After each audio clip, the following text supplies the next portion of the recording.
Assalamualaikum warahmatullahi wabarakatuh. Selamat pagi anak-anakku. Gimana kabarnya? Anakku kelas 8D. Gimana kabarnya semuanya? Baik? Alhamdulillah. Gimana, sudah siap untuk pembelajaran daring kali ini? Ya. Baik.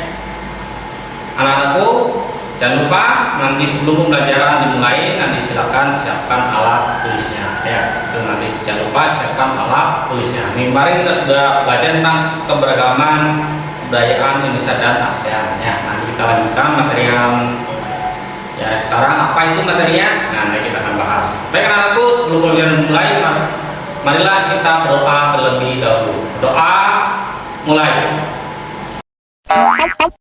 Bismillahirrahmanirrahim. Rabbi zidni ilma warzuqni fahma.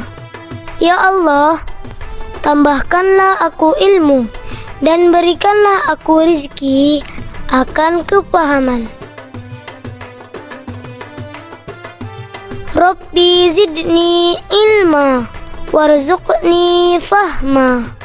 Ya Allah, tambahkanlah aku ilmu dan berikanlah aku rizki akan kepahaman.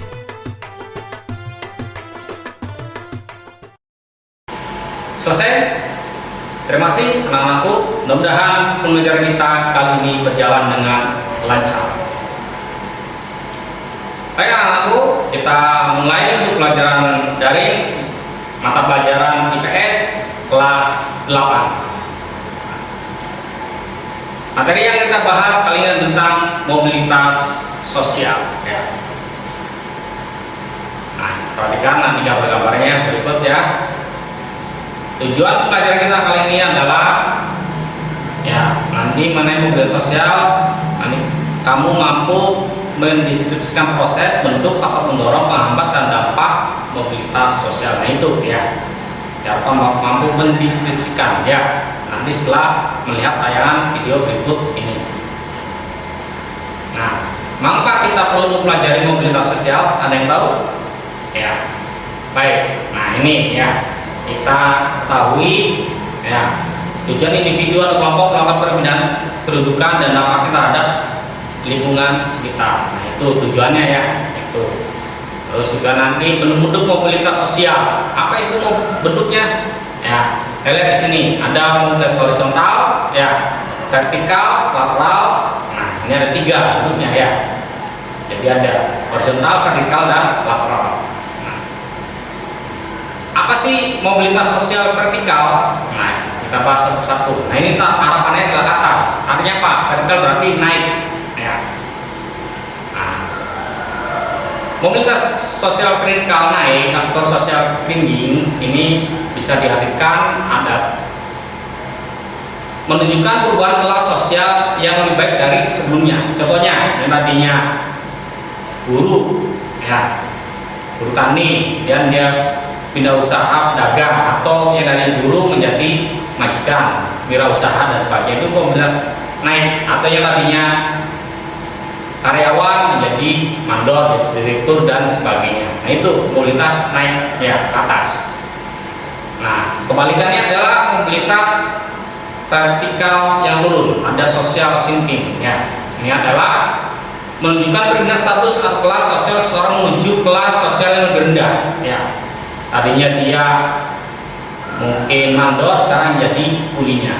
Atau yang tadinya menteri menjadi orang biasa, pejabat menjadi orang biasa. Itu mobilitas vertikal turun ya.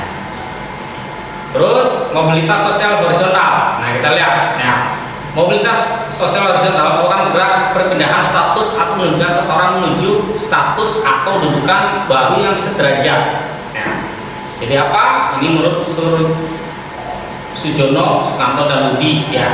Mobilitas sosial horizontal tidak menyebabkan juga seorang lebih tinggi atau lebih rendah. Jadi sama sejajar. Namanya horizontal ya. Contohnya kamu kelas 7A, 7B, 7C, 7D, atau kelas 8A, B, C, D. Nah itu horizontal ya. Nah mobilitas sosial, ada yang tahu apa itu mobilitas sosial? Ya. Mobilitas sosial merupakan proses individu atau kelompok yang melakukan perpindahan kedudukan dari kelas sosial satu ke kelas sosial lainnya.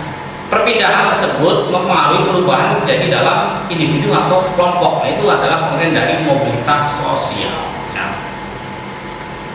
Nah, pertanyaannya, mengapa individu atau kelompok melakukan mobilitas sosial? Itu yang jadi pertanyaan. Ya. Nah, sekarang kita lanjut.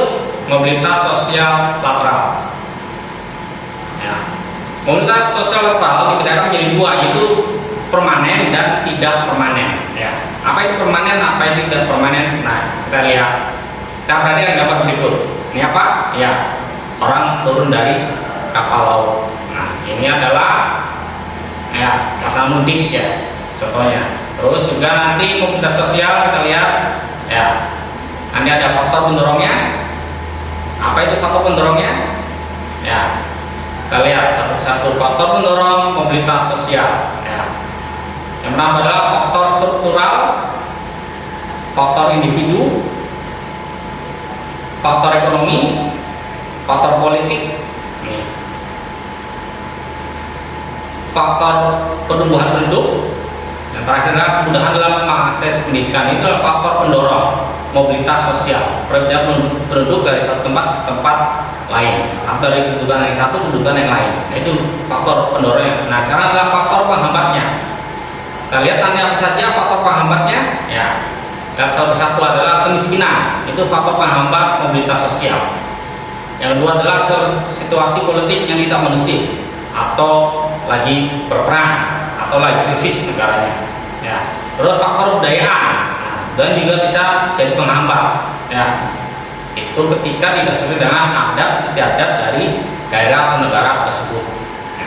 Terus faktor diskriminasi, perbedaan penduduk orang. Ya. Yang terakhir adalah jumlah keluarga yang banyak. Kenapa? Resikonya kalau banyak otomatis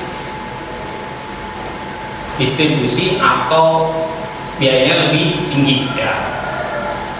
Terus saluran-saluran mobilitas sosial apa saja salurannya, ada yang tahu? Ya. Nah, ini saluran mobilitas sosial ada lembaga ekonomi, militer, pendidikan, profesi, keagamaan, keluarga, dan politik. Ya. Ini adalah saluran mobilitas sosial. Nah, ini adalah salah satu contohnya saluran mobilitas sosial ya. Nah, ini silakan bisa dilihat gambarnya ya, anak.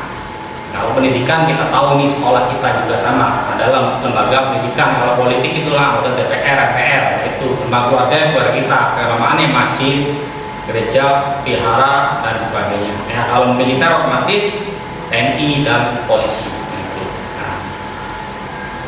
Nah, contoh saluran mobilitas sosial ya, apa saja? Nah, yang tadi sudah ya, ini adalah salurannya. Kita lihat di gambar contohnya ya. Nah, ini sebutkan saluran mobilitas kedua gambar di atas. Nah, salurannya apa? Yang mobilitasnya. Tentu anakku tahu tadi contohnya sudah dijelaskan ya. Ini sekedar contohnya. Terus dampak mobilitas sosial. Nah, dampaknya apa? Yang positif, satu mendorong seseorang lebih maju. Ya. Kedua, mempercepat perubahan sosial. Ketiga, meningkatkan integrasi sosial. Yang keempat, meningkatkan kesejahteraan hidup. Yang kelima, meningkatkan kualitas hidup. Nah, itu adalah dampak positif mobilitas sosial. Nah, sekarang adalah dampak negatifnya. Apa saja dampak negatifnya? Yaitu satu, munculnya konflik. Ya, konflik itu pertentangan, persaingan dan sebagainya yang negatif. Yang kedua, menimbulkan gangguan psikologis. Ya, ini bagi yang belum siap. Ya, tentunya. Yang tiga adalah menimbulkan keretakan dalam suatu hubungan. Karena kita mungkin merasa kalah, karena kitanya tidak terima, terus kitanya timbulnya dendam. Ini ada yang harus dihindari ya anak-anakku. Nah, itu anak-anakku untuk pertemuan kita kali ini ya. Jadi kesimpulannya apa? Bahwa mobilitas sosial itu akan terjadi di masyarakat, termasuk kita akan mengalaminya ya. Baik, kita sadari ataupun tidak, kita pasti akan melakukan mobilitas sosial. Contohnya kalian kelas 7 nanti naik kelas 8, naik kelas 9, itu mobilitas ya, perpindahan ya. Nanti setelah selesai dari SMP ke SMA atau SMK dan sebagainya. Di rumah pun sama, saya yakin kalian juga punya mobilitas masing-masing. Intinya apa? Dengan adanya mobilitas diharapkan kita bisa lebih maju dari sebelumnya. Dan yang positif kita terapkan, yang negatif kita buang jauh-jauh. Ya, itu yang saya sampaikan untuk pertemuan kali ini. Ya, mudah-mudahan bermanfaat bagi kita semua. Ya, kita sudah di penghujung ya materi tentang mobilitas sosial ya. Mudah-mudahan anak-anakku bisa menyimak dengan baik dan bisa memahami ya. Nanti sebelum waktu untuk pembelajaran sekarang, nanti jangan lupa ya kerjakan evaluasinya ya. Mudah-mudahan semuanya bisa kerjakan dengan lancar tanpa hambatan apapun. Ya, sebelum akhiri, marilah kita berdoa terlebih dahulu. Berdoa mulai. Rabbi zidni ilma warzuqni fahma.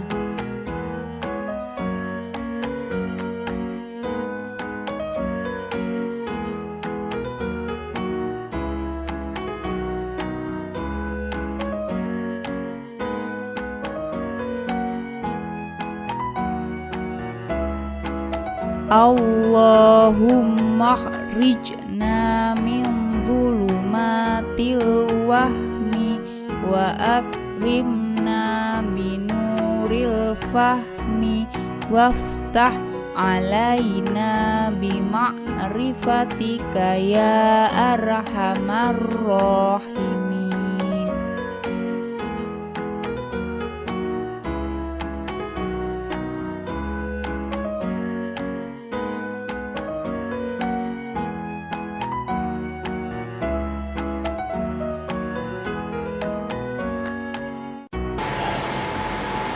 Selesai? Terima kasih anak-anakku ya. Mudah-mudahan apa yang saya sampaikan bisa dipahami dan bermanfaat bagi kita semua. Akhiri, terima kasih. Assalamualaikum warahmatullahi wabarakatuh.